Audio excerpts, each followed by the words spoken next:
അസ്സലാമു അലൈക്കും വറഹ്മത്തുള്ളാ.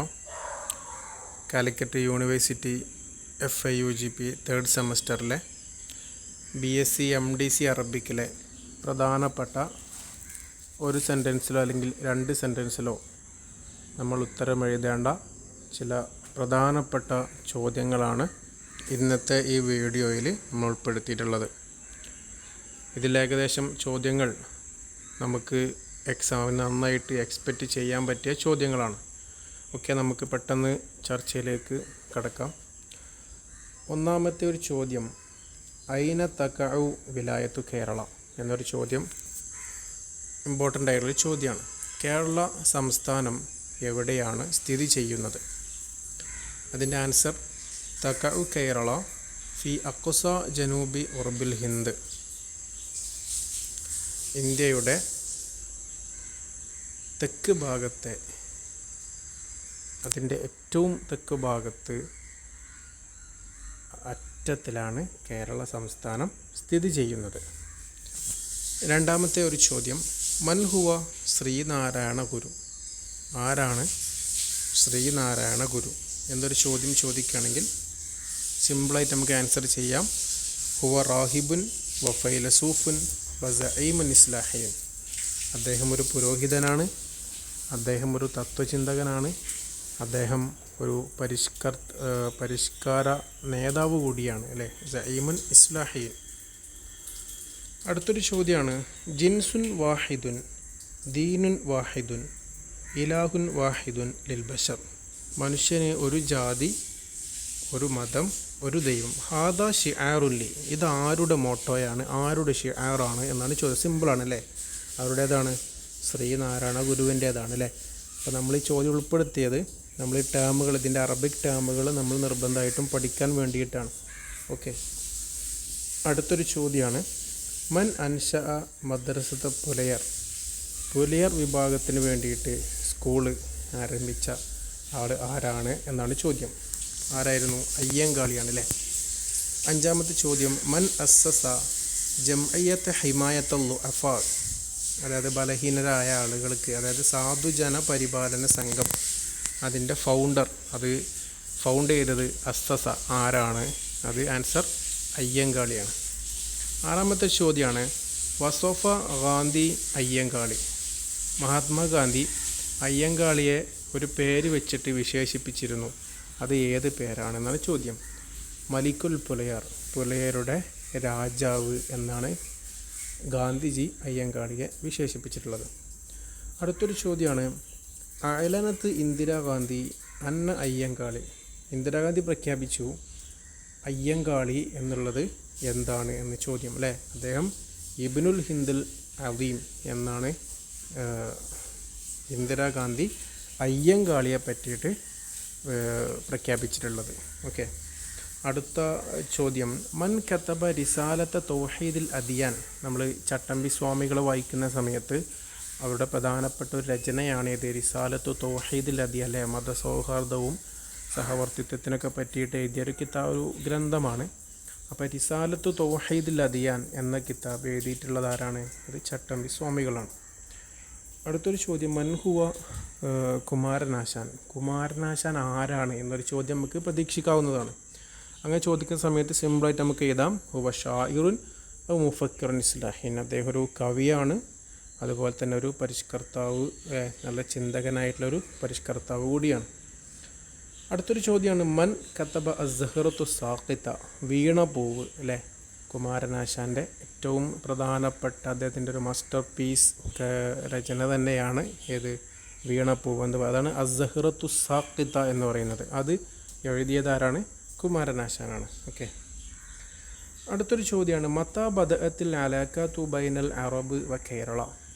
മത്താ ബദഅത്ത്, എപ്പോഴാണ് തുടങ്ങിയത്? അൽ അലാഖത്തു ബൈനൽ അറബി വ കേരള. അറബികളും അതുപോലെ തന്നെ കേരളക്കാരും അവരുടെ ഇടയിലുള്ള ബന്ധം തുടങ്ങിയത് എന്ന് മുതലാണ് എന്നൊരു ചോദ്യമുണ്ട്, അല്ലേ? അതിൻ്റെ ആൻസർ എന്താണ്? മഅ ളുഹൂരിൽ ഇസ്ലാമി ഫിൽ ഖർനി സാബി അൽ മീലാദി. അതായത് 7ാം നൂറ്റാണ്ട് മുതൽ, 7ാം നൂറ്റാണ്ട് മുതൽ AD 7-ാം നൂറ്റാണ്ടിലാണ് ഇസ്ലാമിൻ്റെ കടന്നുവരവോടുകൂടിയാണ് അറബികളും അതുപോലെ തന്നെ കേരളക്കാരും തമ്മിലുള്ള ബന്ധം തുടങ്ങിയത്. അടുത്തൊരു ചോദ്യമാണ് കൈഫ ദഖലൽ ഇസ്ലാമു ഇല കേരള, കേരളത്തിലേക്ക് ഇസ്ലാം പ്രവേശിച്ചത് എങ്ങനെയാണ് എന്നൊരു ചോദ്യമുണ്ട്. അതിൻ്റെ ആൻസർ എങ്ങനെയാണ്? മിൻ ഖിലാലി തുജാരിൽ അറബ്, അറബ് കച്ചവടക്കാർ മുഖേനയാണ് കേരളത്തിലേക്ക് ഇസ്ലാം പ്രവേശിച്ചിട്ടുള്ളത്. അടുത്തൊരു ചോദ്യമാണ് മൻ ഹുവൽ മലിക്കുല്ലദി യുഖാലു അന്നഹു അസ്ലമ ഫി കേരള, ഒരു ഹിന്ദുവായിട്ടുള്ള ഒരു രാജാവ്, അദ്ദേഹം കേരളത്തിൽ വെച്ചിട്ട് എന്ത് ചെയ്തിട്ടുണ്ട്? മുസ്ലിം ആയിട്ടുണ്ട്. അങ്ങനെ മുസ്ലിമായി എന്ന് പറയപ്പെടുന്ന രാജാവ് ആരാണ്? ചേരമാൻ പെരുമാളാണ് അല്ലേ.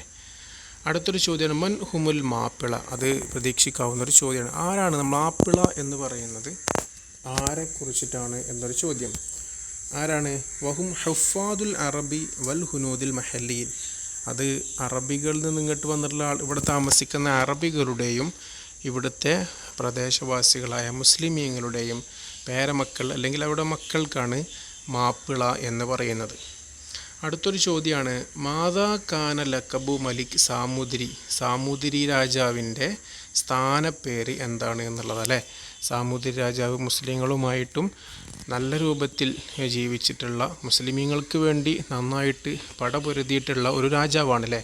അതുകൊണ്ട് തന്നെ അദ്ദേഹത്തിനൊരു സ്ഥാനപ്പേരുണ്ട്, മലിക്കുൽ മുസ്ലിമീൻ, മുസ്ലിമീങ്ങളുടെ രാജാവ് എന്നൊരു സ്ഥാനപ്പേര് ആർക്കുണ്ട്? സാമൂതിരി രാജാവിനുണ്ട്. ഓക്കെ, അടുത്തൊരു ചോദ്യമാണ് മാഹിയ ദിയാനാത്തു സലാസുർ റഈസിയ ഫി കേരള, കേരളത്തിലെ പ്രധാനപ്പെട്ട 3 മതങ്ങൾ. ദീനി എന്നതിൻ്റെ ജമ്മാണ് ദിയാനാത്ത് എന്ന് പറയുന്നത്. അപ്പോൾ കേരളത്തിലെ പ്രധാനപ്പെട്ട 3 മതങ്ങൾ ഏതൊക്കെയാണ്? സിമ്പിളാണ് അല്ലേ. ഹിന്ദുസ്, ഇസ്ലാം, മസീഹിയ, ഹിന്ദു, മുസ്ലിം, ക്രിസ്ത്യൻ. ഓക്കെ, അടുത്തൊരു ചോദ്യമാണ് കൈഫ ദഖലൽ ഇസ്ലാമു ഇല കേരള, കേരളത്തിലേക്ക് എങ്ങനെയാണ് ഇസ്ലാം പ്രവേശിച്ചത്? ഓക്കെ, നമ്മൾ നേരത്തെ ചർച്ച ചെയ്ത് കഴിഞ്ഞു അല്ലേ. ഇബ്ര തുജാറുൽ അറബ്, അറബ് കച്ചവടക്കാർ മുഖേനയാണ്. ഓക്കെ, അടുത്തൊരു ചോദ്യമാണ് മാഹുവ അവ്വലു മസ്ജിദിൻ ഫിൽ ഹിന്ദ്, ഇന്ത്യയിലെ തന്നെ ആദ്യത്തെ പള്ളി ഏതാണ് എന്നാണ് ചോദ്യം അല്ലേ. മസ്ജിദു ചേരമാൻ ഫി കൊടുങ്ങല്ലൂർ, കൊടുങ്ങല്ലൂരിലെ ചേരമാൻ പള്ളിയാണ് കേരളത്തിലെ ആദ്യത്തെ പള്ളി എന്ന് പറയും. കേരളത്തിലെന്ന് മാത്രമല്ല ഇന്ത്യയിലെ തന്നെ ആദ്യത്തെ പള്ളി എന്ന് പറയുന്നത് അത് കൊടുങ്ങല്ലൂരിലെ മസ്ജിദു ചേരമാൻ മസ്ജിദാണ്. ഓക്കെ, അടുത്ത ചോദ്യം മൻഹുവൽ ഖദ്ദീസ് അല്ലദീ യുഅ്തഖദു അന്നഹു അദ്ഖലൽ മസീഹിയ്യത ഇല കേരള, ആരാണ് ഖദ്ദീസ് എന്ന് പറഞ്ഞാൽ പുരോഹിതൻ, ആരാണ് പുരോഹിതൻ? അല്ലദീ യുഅ്തഖദു, അദ്ദേഹത്തെ പരിഗണിക്കപ്പെടുന്നുണ്ട്, അന്നഹു അദ്ഖലൽ മസീഹിയ്യത ഫി കേരള, കേരളത്തിലേക്ക് ക്രിസ്ത്യൻ മതത്തിൻ്റെ ആശയങ്ങൾ കൊണ്ടുവന്ന ആദ്യത്തെ പുരോഹിതൻ എന്ന് പറയുന്നത് ആരാണ്? അൽ ഖദ്ദീസ് തോമ ആണ് പുരോഹിതനാണ് കേരളത്തിലേക്ക് ക്രിസ്ത്യാനിറ്റി കൊണ്ടുവന്നിട്ടുള്ളത്. അടുത്തൊരു ചോദ്യമാണ് മാഹിയ ലുഗത്തുർ റസ്മിയത്തു ഫി കേരള, റസ്മിയ എന്ന് പറഞ്ഞാൽ ഒഫീഷ്യൽ എന്നർത്ഥം. കേരളത്തിൻ്റെ ഒഫീഷ്യൽ ലാംഗ്വേജ് ഏതാണ്? മലയാളം ആണല്ലേ. അപ്പോൾ അങ്ങനെ കാണുന്ന സമയത്ത് നമ്മൾ കൺഫ്യൂസ്ഡ് ആവരുത്. റസ്മിയ എന്ന് പറഞ്ഞാൽ ഒഫീഷ്യൽ എന്നാണ്. അടുത്ത ചോദ്യമാണ് മാഹുവ സിയ്യുൻ നിസാഇ വർ റിജാലി തഖ്ലീദി ഫി കേരള, കേരളത്തിലെ സിയ് എന്ന് പറഞ്ഞാൽ വസ്ത്രമാണ്. സിയ്യുൻ നിസാഇ വർ റിജാലി, സ്ത്രീകളുടെയും പുരുഷന്മാരുടെയും വസ്ത്രം. തഖ്ലീദി, പാരമ്പര്യമായിട്ടുള്ള, അപ്പോൾ കേരളത്തിലെ പാരമ്പര്യമായിട്ടുള്ള സ്ത്രീകളുടെയും പുരുഷന്മാരുടെയും വസ്ത്രരീതി എന്താണ്? അൽ മുണ്ടു വസ്സാരിലെ, മുണ്ടും അതുപോലെ പുരുഷന്മാരുടേതാണെങ്കിൽ മുണ്ടും സ്ത്രീകളുടെ സാരിയുമാണ് ഇവിടുത്തെ പാരമ്പര്യ വസ്ത്രം എന്ന് പറയുന്നത്. അടുത്ത ചോദ്യം മാഹുവ അദബു മാപ്പിള, മാപ്പിള സാഹിത്യം എന്ന് പറയുന്നത് എന്താണ് എന്നാണ് ചോദ്യം. അപ്പോൾ എന്താണ് മാപ്പിള സാഹിത്യം എന്ന് പറയുന്നത്? അത് നൗഉൻ അദബീൻ, അതൊരു സാഹിത്യ ഇനമാണ്. മുമയ്യിസും ബൈനൽ മുസ്ലിമീന യുഅറഫു അദബു. ഓക്കെ, നൗഉൻ അദബിയുൻ മുമയ്യിസും ബൈനൽ മുസ്ലിമീൻ, അതിൻ്റെ ശേഷമുള്ളത് ടൈപ്പിംഗ് മിസ്റ്റേക്കാണ്. മുസ്ലിമീങ്ങൾക്കിടയിൽ വന്നിട്ടുള്ള ഒരു പ്രത്യേക തരം സാഹിത്യ രൂപത്തിനാണ് മാപ്പിള സാഹിത്യം എന്ന് പറയുന്നത്. ഓക്കെ, അടുത്തൊരു ചോദ്യമാണ് മൻ ഹുവ മുഅല്ലിഫു കിതാബി തുഹ്ഫത്തുൽ മുജാഹിദീൻ, കേരളത്തിനെക്കുറിച്ച് ആദ്യത്തെ ചരിത്രഗ്രന്ഥം എന്നുവരെ വിശേഷിപ്പിക്കപ്പെടുന്നൊരു ഗ്രന്ഥമാണ് തുഹ്ഫത്തുൽ മുജാഹിദീൻ. ആ തുഹ്ഫത്തുൽ മുജാഹിദീൻ എഴുതിയിട്ടുള്ളതാരാണ്? മഹാനായ സൈനുദ്ദീൻ മഖ്തൂം റളിയല്ലാഹു അൻഹു ആണ് അത് എഴുതിയിട്ടുള്ളത്. അടുത്തൊരു ചോദ്യമാണ് മൻ തറജമ റിവായത്ത് ഷമ്മീൻ ഇലൽ അറബിയ. മലയാളത്തിലെ പ്രസിദ്ധമായ നോവലാണല്ലേ ചെമ്മീൻ. തകഴി ശിവശങ്കരപിള്ളയുടെ പ്രധാനപ്പെട്ട നോവലാണ്. ആ നോവൽ അറബിയിലേക്ക് തറജമ എന്ന് പറഞ്ഞാൽ ട്രാൻസ്ലേറ്റ് ചെയ്തത് ആരാണ്? ഡോക്ടർ മുഹൈദ്ദീൻ ആൽവായാണ് അറബിയിലേക്ക് ട്രാൻസ്ലേറ്റ് ചെയ്തിട്ടുള്ളത്. മൻ തറജമ റിവായത്ത് ആടുജീവിതം ഇലൽ അറബിയ. കേരളത്തിലെ പ്രസിദ്ധമായ മറ്റൊരു നോവലാണല്ലേ ബെന്യാമിൻ എഴുതിയിട്ടുള്ള ആടുജീവിതം. അത് അറബിയിലേക്ക് ട്രാൻസ്ലേറ്റ് ചെയ്തത് ആരാണ് എന്ന ചോദ്യം. അത് സുഹൈൽ വാഫിയാണ്. അതിൻ്റെ പേര് അയ്യാമു മായിസ് എന്നാണ് അതിൻ്റെ പേര്. ഓക്കെ, അടുത്ത ചോദ്യമാണ് കം അദദുൽ കുതുബി അല്ലത്തി അല്ലഫഹ ഉരു. എത്ര പുസ്തകങ്ങളാണ് ശ്രീനാരായണ ഗുരു എഴുതിയിട്ടുള്ളത്? വമൽ ലുഗാത്തു അല്ലത്തി കതബ ബിഹ. അദ്ദേഹം എഴുതിയിട്ടുള്ള ഗ്രന്ഥങ്ങൾ ഏത് ഭാഷയിലൊക്കെയാണ് എന്നൊരു ചോദ്യമാണ്. അപ്പോൾ അദ്ദേഹം എഴുതിയിട്ടുള്ളത് ഹംസത്തും അർബൈൻ 45 ഗ്രന്ഥങ്ങൾ അദ്ദേഹം എഴുതിയിട്ടുണ്ട്. ബിലുഗാത്തിൽ മലയാളമിയ വ സംസ്കൃതിയ വ തമിഴിയ. അപ്പോൾ തമിഴ് ഭാഷയിലും സംസ്കൃത ഭാഷയിലും മലയാളം ഭാഷയിലൊക്കെ ശ്രീനാരായണ ഗുരു എന്ത് ചെയ്തിട്ടുണ്ട്? 45ഓളം പുസ്തകങ്ങൾ എഴുതിയിട്ടുണ്ട്. അടുത്ത ചോദ്യമാണ് മൻഹുവ ഗോവിന്ദൻ ഗോപാലകൃഷ്ണൻ. നമ്മൾ ഒരു റജുലുൽ മസ്ജിദ് എന്ന് പറഞ്ഞൊരു പാഠം പഠിച്ചിരുന്നു അല്ലേ? അപ്പോൾ അതിൽപ്പെട്ട ആളാണ് ഈ ഗോവിന്ദൻ ഗോപാലകൃഷ്ണൻ എന്നുള്ളത്. അദ്ദേഹം ആരാണ്? ലിമാദ യുഅ്തബറു. എന്തിനാണ് അദ്ദേഹത്തെ പരിഗണിക്കപ്പെടുന്നത്? റംസൻ ലി തആയുഷ് ദീനി ഫിൽ ഹിന്ദ്. ഇന്ത്യയിലെ ഒരു സഹവർത്തിത്വത്തിൻ്റെ ഒരു സിമ്പലായിട്ട് അദ്ദേഹത്തെ ഒരു അടയാളമായിട്ട് അദ്ദേഹത്തെ പരിഗണിക്കപ്പെടുന്നതിൻ്റെ കാരണം എന്താണെന്ന്. അപ്പോൾ ആദ്യം നമ്മൾ ഗോവിന്ദൻ ഗോപാലകൃഷ്ണൻ ആരാണെന്ന് എഴുതണം അല്ലേ. ഹുവ മിസാലുൻ മൽഹമുല്ല തസാമുഹ ദീനി വ തആയുഷുൽ ഇൻസാനി. മാനുഷിക സഹവർത്തിത്വത്തിൻ്റെയും അതുപോലെ തന്നെ മതസൗഹാർദ്ദത്തിൻ്റെയൊക്കെ ഒരു ഉദാഹരണമാണ് ആര്? ഗോവിന്ദൻ ഗോപാലകൃഷ്ണൻ എന്നുള്ളത്. കാരണം അടുത്ത ചോദ്യമായിരുന്നു എന്തുകൊണ്ടാണ് അദ്ദേഹത്തിന് അങ്ങനെ പറയുന്നത് അല്ലേ? കാരണം യഅമലു, അദ്ദേഹം വർക്ക് ചെയ്തിരുന്നു ഫി മജാലിൽ ബിനായി വ തസമ്മുമി. അതായത് അദ്ദേഹം മത ആരാധനാലയങ്ങൾ നിർമ്മിക്കുന്നതിലും അത് ഡിസൈൻ ചെയ്യുന്നതിൽ, തസമ്മും എന്ന് പറഞ്ഞാൽ ഡിസൈൻ ചെയ്യുക, അതിലൊക്കെ അദ്ദേഹം എന്ത് ചെയ്തിട്ടുണ്ട്? വർക്ക് ചെയ്തിട്ടുണ്ട്.